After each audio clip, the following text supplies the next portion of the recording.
Well, hello, friends. It's Kerrie from Conversations at Kerrie's Korner. How are you on this Thursday? First full week of the new year. And this is our first podcast this week. I'm running a little behind because it's been a crazy week. It's been busy trying to get back into the new year, the swing of things, and get the business going. And you know how all of that goes. And I had another podcast in mind, and then I saw something today that really upset me, insulted me as an American, and I really feel like it deserves a podcast. So we're going to talk about it. First of all, let's just sort of revisit. Sorry, my hands are freezing. I'm in my office. It's in the low 40s here near Houston, so it's abnormally very cold for us day after day. We've been 4 days of this. So anyways, Conversations at Kerrie's Korner, I started this because during the election process I was struck by the inability of really so many individuals to even have a rational, calm conversation with each other about the differences between the left and the right. And I realized in that process that that's part of not completely all, but a big part of the reason why our country is so divided. We just don't talk to each other anymore. We send text messages, or we send emails, or we have phone conversations on a cell phone. We don't talk to each other anymore. It's very rare unless you specifically set an appointment with somebody. And we're losing the ability to converse with each other. And that is a big deal. That is where real societal demise starts to creep in, because people don't talk to each other. They don't work with each other. They don't support each other and encourage each other. They are constantly, because of this great divide, dividing further and going further and further apart instead of trying to come back together. So as somebody that's lived the American dream and came to this country from Australia, I'm an Australian by birth. When I first came to this country, my family spent a lot of time on the road, going from small town to small town. And I can remember these beautiful diners that we would stop in. One, because there were so many of them. Two, because there was great food. They were inexpensive, and they really were the part of the fabric of America. I just remember them being so beautiful. Sparkling chrome and colors, and sometimes there was people on roller skates. I mean, it's a very fond memory. And I also distinctly remember my parents having conversations about their conversations while they were there, potentially meeting somebody new and then coming away and creating a lifelong friend, or potentially changing their position on something. And so I thought, that just has stuck with me. And I love diners, and now I understand why. So I just want you to think about that as we do our podcast. Think about being in a beautiful diner, sitting down at a bar with a cup of coffee or a Coke, drinking, eating a slice of apple pie or a hamburger with a milkshake. That picture, what comes to mind? So today I was very disturbed by former President Carter's funeral. Not the funeral itself, because whether you agreed with Carter or disagreed with him politically, he's still a human being. He's still a former president, and former presidents deserve national state funerals. And so that was all good. What bothered me significantly was the show that the former presidents and the politicians put on during the funeral. You know, 80% of the American people feel like President Trump's assassination was from our own government. Maybe not all of the government, but a faction within our government. And like me, most of us believe that that's where that started. And that's a really scary thing as Americans, to think that any entity within our government would go so far to try to assassinate their opponent, and then to witness this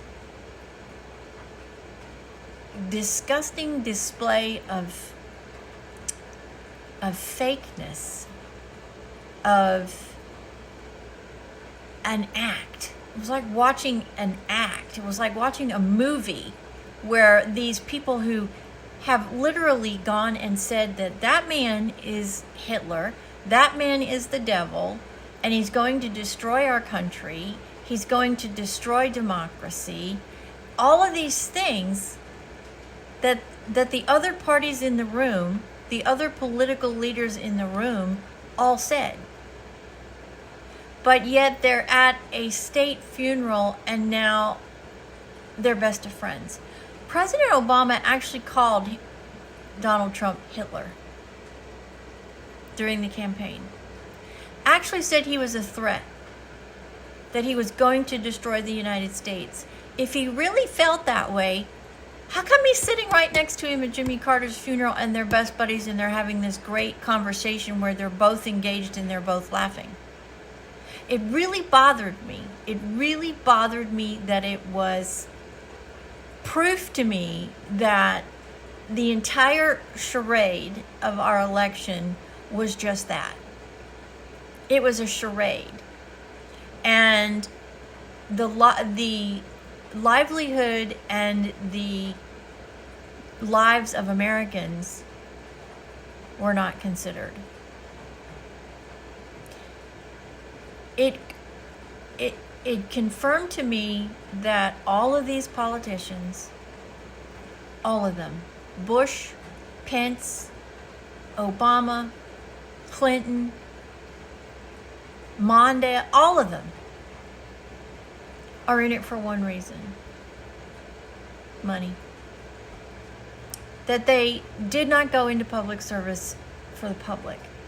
They went in it for power and money, and that was proven today by this ridiculous, insulting charade that we witnessed at the funeral of a former president.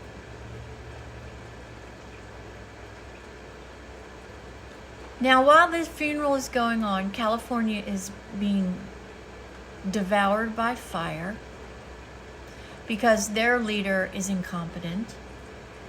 People are dying. People are losing their homes. People are losing everything. Animals, their lives, their homes, their futures. And they're at a funeral. Where is the incompetent governor who is, it just is not right. Then you also have people in the Carolinas that are still living in tents, that have no bathrooms. Millions of children tonight won't have food. Firefighters don't have equipment. Firefighters don't have water. American families are dealing with rape and murder. American families are losing homes and cars and their children because they can't provide a roof over their head. And our leaders are actors in a play that is a complete and total slap in Americans' faces. Because those politicians are the reason this country is so divided. And our welfare, obviously, is not a priority to them. As much as they claim it is, as much as their rhetoric says that it is, they don't do anything to demonstrate that our best interest is their priority. After all, is that not why they were elected to begin with? To serve you and I? I find the entire process a complete and total disgusting insult to me and to President Carter. It was a show. It was like watching a soap opera. And these are former presidents of the United States. This is our new president, who in 2 weeks will take over, and they tried to murder him.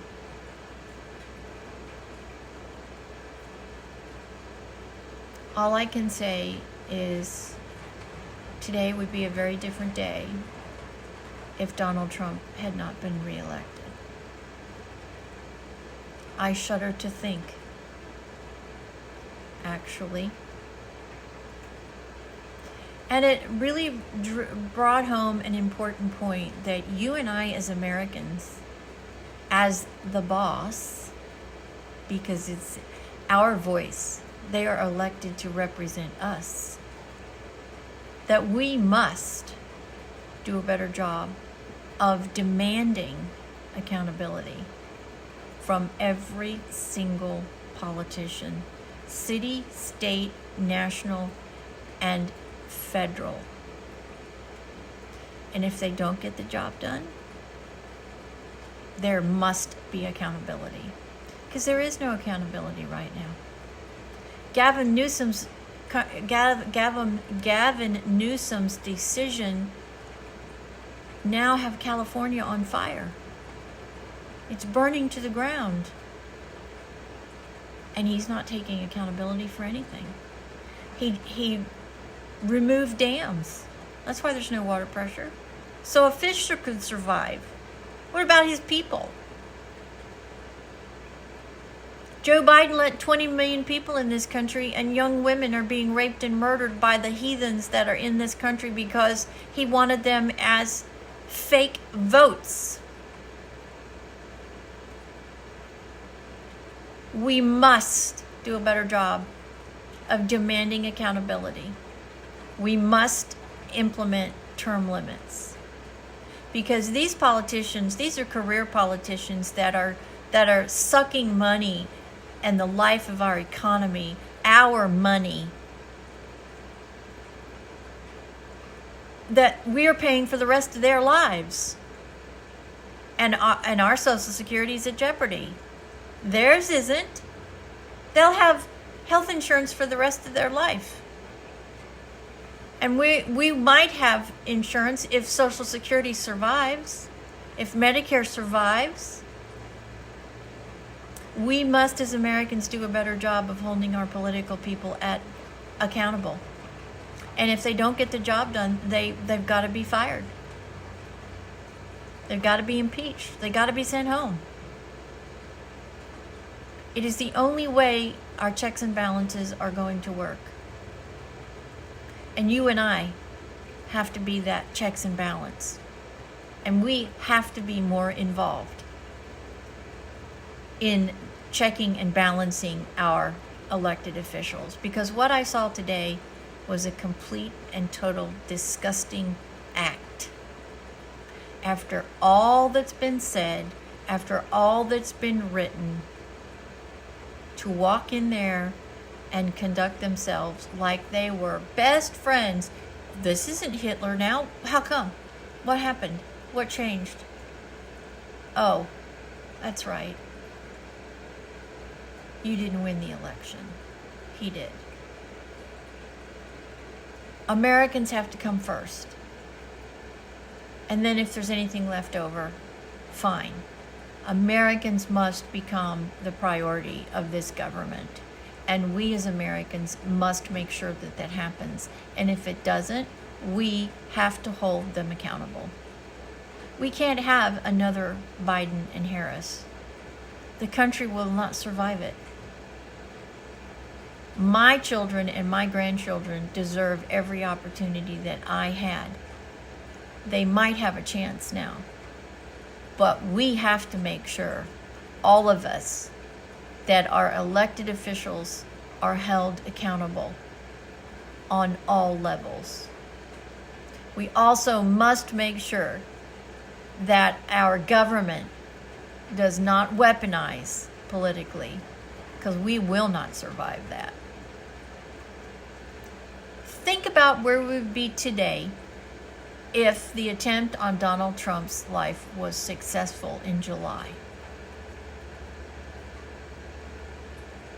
I shudder to think where we would be today. It's a really scary thought. And we as Americans have to come back to the middle. Start talking to each other. We don't have to agree. Who wants to agree? How boring is that? But we've got to learn to respect each other's opinion. I don't expect you to agree with me. What I do expect you to do is respect my opinion, because I'm going to respect yours. And I'm going to respect you as an individual by speaking to you and communicating with you appropriately. That is what we must correct. And start talking to each other, because when we talk to each other and we exchange ideas, that's where true change can start. And it has to come from us, because obviously politicians are incapable of honesty, integrity, and working for you and I. And the reason they don't like Donald Trump, by the way, is because he's not one of them. They can't buy him or pressure him. He is the only person in that building today that I saw that works for you and I. The rest of them work for themselves. And that's not the kind of character that we need in our leadership. They need to be people that are going to work for you and I above all else. I'd like to know how you feel about it. How did you feel the funeral went today? I was repulsed. I was repulsed by the words and the conduct, and frankly, it just proves that it was all just a show. It was just a sham. It was just all a power political move. But yet, an American is dead. An American died the day they tried to kill Donald Trump. I don't hear any of them talking about that now. So, he's just expendable. We are expendable. And we have to make sure they know we are no longer expendable. Hope you have a blessed remainder of your week as we head into Friday tomorrow, TGIF. I hope you're having a wonderful, productive week. Thank you for joining me here at Conversations at Kerrie's Korner, and I want to hear from you. Would love some feedback. I'd love to know if there's some conversations that you would like to start. Just reach out to me via social media and we'll talk about it. I definitely want to hear from you. And as we grow, we'll start to go live and we'll start to have guests. We're growing, so that's the thing. One step at a time. But in the meantime, please let me know. I'd love your feedback. I'd love to know what you thought today. And more than anything, let's come back and start talking to each other. Because if we do, that's where we can truly change the trajectory of our great nation and make it spectacular for all of those generations to come. Don't they deserve it?